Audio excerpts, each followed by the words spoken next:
అందరూ చప్పలు కొట్టాలి.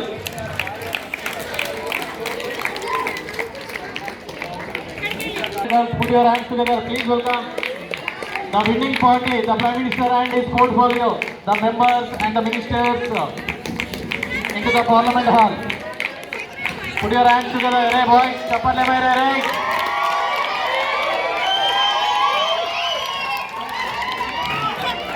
Come on. అందరూ చప్పలు కొట్టాలి.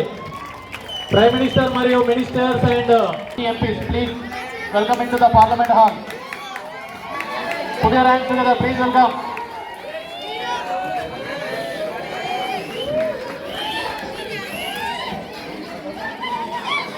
Your team. Good. ఇప్పుడు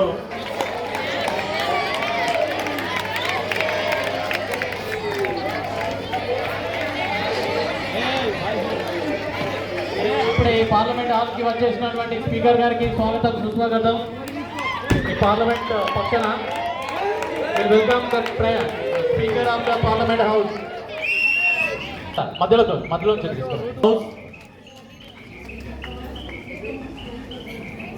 సభకు వస్తున్నటువంటి స్పీకర్ గారికి స్వాగతం సుస్వాగతం.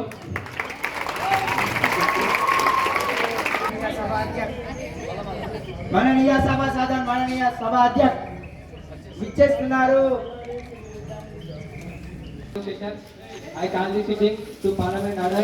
We all are gathered here to fulfill our constitutional duties and to give voice of aspiration of the people we represented.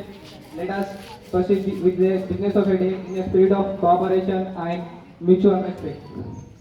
భారతదేశాన్ని 200 సంవత్సరాలుగా లౌకిక గణతంత్ర ఏర్పాట్లు చేసి రాజ్యాంగబద్ధ దేశాన్ని పరిపాలిస్తున్నాం.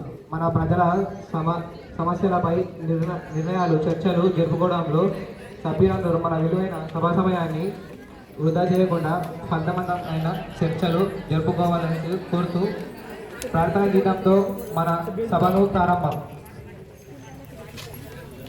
దగ్గర మైక్ పట్టు మారండి బేట అందరూ గట్టిగా.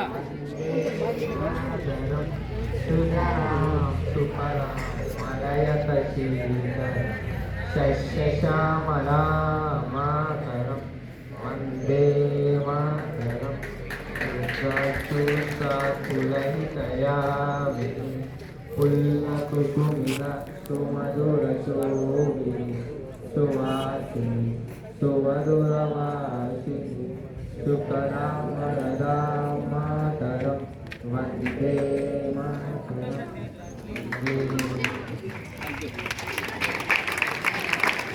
కృతజ్ఞతలు. దగ్గర పెట్టుకోండి గట్టి చెప్పు.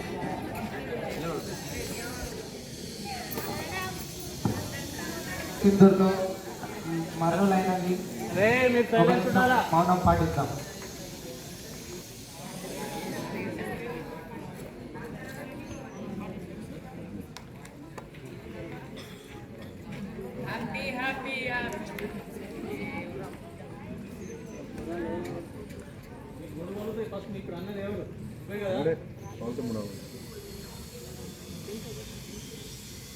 Okay thank you.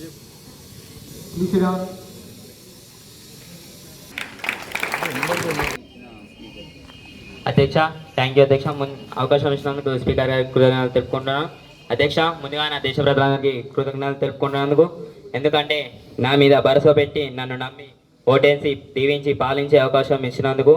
మీరు దేశవాసియో మీరు అందరికీ కార్యకర్తలందరికీ స్వతంత్రంగా గెలిచిన వారందరికీ ఈ చాలా బెస్ట్ చెప్తూ మా ప్రభుత్వం పాలన ప్రజాపాలన నిష్పక్షంగా దేశాలు లేకుండా ప్రజలందరినీ సమయస్ఫూర్తితో చేస్తానని మాట ఇస్తూ కృతజ్ఞతలు చెప్పుకుంటున్నాను స్పీకర్ గారు.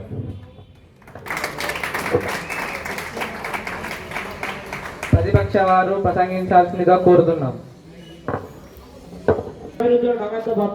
కృషి చేస్తున్నారని హామీ ఇస్తున్నాను. అధ్యక్ష నేను అధికార పక్షాన్ని అడుగుతున్నాను. అధ్యక్ష అధికారం వచ్చి ఇన్ని రోజులకు వచ్చిన మేనిఫెస్టో ఇచ్చిన ఒక్క హామీ కూడా నెరవేర్చిన దాఖలాలు లేవు అధ్యక్ష. అధ్యక్ష ఇది అధికారమా లేకపోతే అంధకారమా అధ్యక్ష? అధ్యక్ష అధికార పక్షం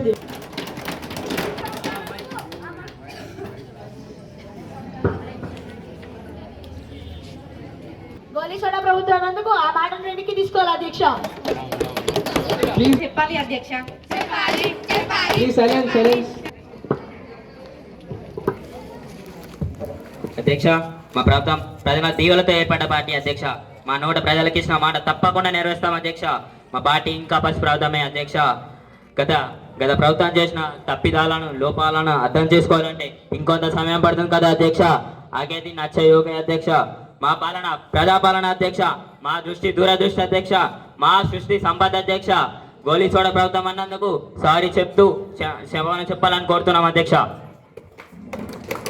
Question number నాకు ఈ అవకాశం ఇచ్చిన స్పీకర్ గారికి నా ధన్యవాదాలు. అధ్యక్ష, మన రాజ్యాంగంలో ఆర్టికల్ 21 ప్రకారం ఏం చెప్తుంది అధ్యక్ష? మనందరికీ జీవించే హక్కు, మంచి పరిశుభ్రమైన వాతావరణం, కాలుష్యం లేని పర్యావరణంలో జీవించాలని ఉంది. కానీ నేడు ఎటు చూసినా చీకడే కనిపిస్తుంది అధ్యక్ష. గాలి కాలుష్యం, నేల కాలుష్యం, నీరు కాలుష్యం, తయారు చేసే వస్తువు కాలుష్యం, ఆకాశం కూడా కాలుష్యం అధ్యక్ష. ఆఖరికి మనం తినే ఆహారం కూడా కాలుష్యం అధ్యక్ష. ఇలా పోతే మన భారత్ అనారోగ్య భారత్గా మిగులుతుంది అధ్యక్ష. అధికార పక్షం వారు కాంట్రాక్టర్లను పెట్టి మరీ ప్రకృతిని దోచేస్తున్నారు అధ్యక్ష. అడవులు మాయం, చెట్టు పుట్టలు మాయం, గుట్టలు మాయం, గనులు మాయం, ఇలా మనిషి తన మాయతో ప్రపంచ ప్రకృతిని చిన్నాభిన్నం చేస్తున్నారు అధ్యక్ష. దీనికి సదరు పర్యావరణ మంత్రి సమాధానం ఇవ్వాల్సిందిగా మనం చేస్తున్నాం అధ్యక్ష.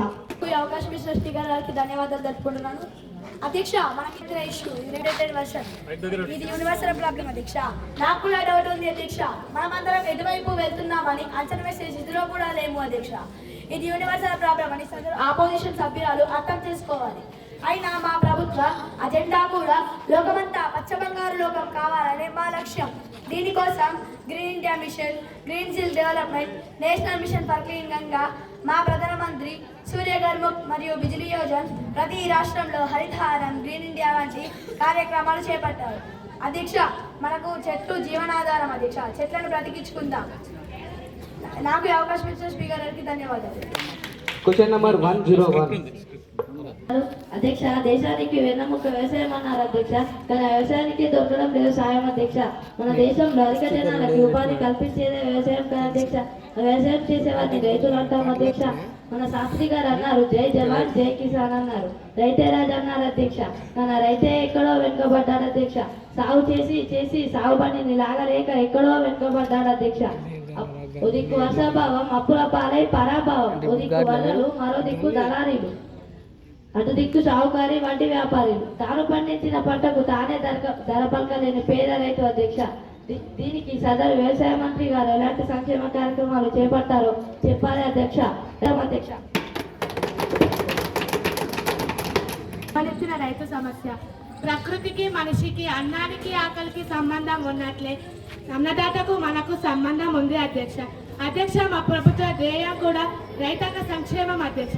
అధ్యక్ష, రైతు నకిలీ విత్తనాలతో మోసపోకూడదని నకిలీ విత్తన ఏరివేత కోసం, గైడెన్స్ కోసం 28 రాష్ట్రాలలో మేము 1,16,000 ఉద్యోగాలు కల్పన చేశాం అధ్యక్ష.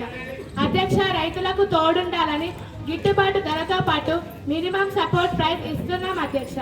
అధ్యక్ష, రైతు అంటే ఎవరో కాదు, రైతన్న. మా నాన్న కూడా రైతే అధ్యక్ష.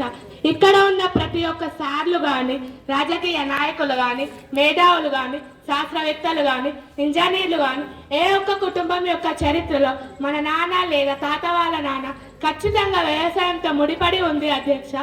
అట్టి రైతుకి మేము అండగా ఉండలేము అధ్యక్ష. రైతులకి ప్రకృతి సృష్టించే నష్టానికి, పంట నష్టానికి ఫసల్ బీమా యోజన పథకం కల్పిస్తున్నాం అధ్యక్ష. అధ్యక్ష, మా ప్రభుత్వం పెట్టుబడికి రైతులకి పిఎం కిసాన్ ద్వారా 6,000 ఇచ్చి తోడుంటున్నాం అధ్యక్ష. కేసీసీ కిసాన్ క్రెడిట్ కార్డు ద్వారా తక్కువ వడ్డీ కింద రుణాలు ఇచ్చి తోడుంటున్నాం అధ్యక్ష. అధ్యక్ష, రైతుల విషయంలో మా ప్రభుత్వం కలలు కంటుంది. 3 ఎకరాల లోపు ఉన్న ప్రతి ఒక్క చిన్న రైతు కార్లలో దర్జాగా తిరగాలి అధ్యక్ష. అధ్యక్ష, మా ప్రభుత్వం బృహత్తర పథకం ప్రవేశపెట్టనుంది. ఈ అవకాశం ఇచ్చినందుకు ధన్యవాదములు. Question number 110. పరిశీలిస్తే బడి మీద బాధ్యత లోపిస్తుంది అనిపిస్తుంది అధ్యక్ష. తొలి పలుకులు నేర్చేది అమ్మ అయితే తొలి పలకపై అక్షరాలు దిద్దేది బడిలో అధ్యక్ష. ఇంగ్లీష్ మీడియం పేరుతో ఎలాంటి బడిపై చిన్న చూపు అధ్యక్ష. ప్రాథమిక స్థాయి నుండే మాతృభాషను విద్యార్థులను దూరం అవుతుంది అధ్యక్ష. ప్రభుత్వ పాఠశాలలు ఉన్నప్పటికీ న్యాయమైన చదువు అందలేకపోతుంది అధ్యక్ష. పాఠశాల పర్యవేక్షణ లోపం ఉమ్మడి జాబితాలలో ఉంచి పూర్తి నియమ చేయలేక ప్రభుత్వాలు చతికీల పడుతున్నాయి అధ్యక్ష. ప్రభుత్వ పాఠశాలల సంఖ్య, విద్యార్థుల సంఖ్య రోజు రోజుకి తగ్గడానికి కారణం చెప్పాలి అధ్యక్ష. విద్యా ప్రమాణాలు పాటించలేక పాఠశాల చాలా వరకు న్యాయమైన చదువు దొరకడం లేదు అధ్యక్ష.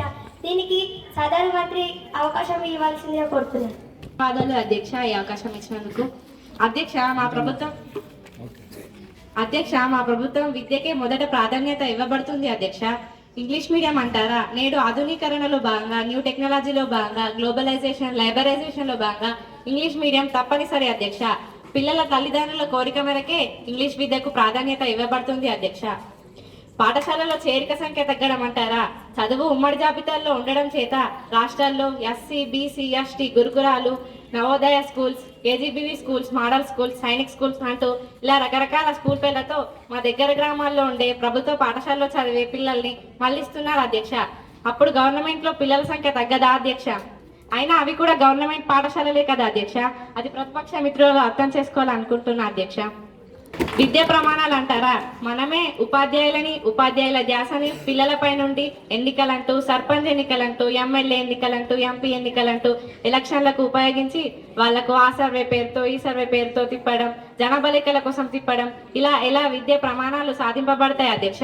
అందుకే వచ్చే సంవత్సరం నుండి ఉపాధ్యాయుల పూర్తి కాన్సన్ట్రేషన్ పిల్లలపై ఉండేలా చర్యలు తీసుకుంటామని ఈ సభముఖంగా తెలియజేస్తున్నాను అధ్యక్ష. ధన్యవాదాలు అధ్యక్ష. మన దేశంలో విద్య తర్వాత ఎక్కువ ప్రాధాన్యత ఇవ్వాల్సిన అంశం ఆరోగ్యమే అధ్యక్ష. ఈ ప్రభుత్వ వైద్య సదుపాయాలను పూర్తిగా నిర్లక్ష్యం చేస్తుంది అధ్యక్ష. కానీ పేదవానికి రోగం వేస్తే రోడ్డు మీద పడాల్సి వస్తుంది అధ్యక్ష. ప్రైవేట్ హాస్పిటల్కి వెళ్తే ఇల్లు, నగలు అమ్ముకున్నా కూడా వైద్యం పొందలేని పరిస్థితుల్లో మధ్యతరగతి పేదవారు ఉన్న దేశంలో మనం ఉన్నామని తలుచుకుంటేనే చాలా బాధగా ఉంది అధ్యక్ష. ఆయన చెప్పుకుంటూ పోతే ఒక రోజు అధ్యక్ష. ఈ ప్రభుత్వ ఆరోగ్య వైద్యం విషయంలో ఎలాంటి పథకాలను అమలు చేస్తుందో తెలియజేయాలి అధ్యక్ష. సదరు మంత్రి గారు తెలియజేస్తారు. ప్రభుత్వ సౌకర్యాలతో ఉచిత సంరక్షణను అందిస్తుంది అధ్యక్ష. మా ప్రభుత్వం ఆయుష్మాన్ భారత్ వంటి పెద్ద బీమా పథకాలను నిర్వహిస్తుంది అధ్యక్ష. మా భారతదేశం ఒక ప్రత్యేకమైన వ్యవస్థను కలిగి ఉంది అధ్యక్ష. ఆధునిక అలోపతి వైద్యంతో పాటు ఆయుర్వేద, యోగా, ప్రకృతి వైద్యంతో పాటు హోమియోపతులను ప్రోత్సహిస్తుంది అధ్యక్ష. మా ప్రభుత్వ దేశాల్లోని 1.15 కోట్ల మంది 14 సంవత్సరాల నుండి 15 సంవత్సరాల బాలికలకు సర్వికల్ క్యాన్సర్ వ్యాక్సినేషన్ను రీసెంట్గా ప్రారంభించాం అధ్యక్ష. మా ప్రభుత్వం ఆరోగ్యం, వైద్యం పథకాలను రూపొందించి వాటిని ప్రచారం చేయడంలో కూడా ముందుంటాం అధ్యక్ష. ధన్యవాదాలు. క్వశ్చన్ నెంబర్ అధ్యక్ష.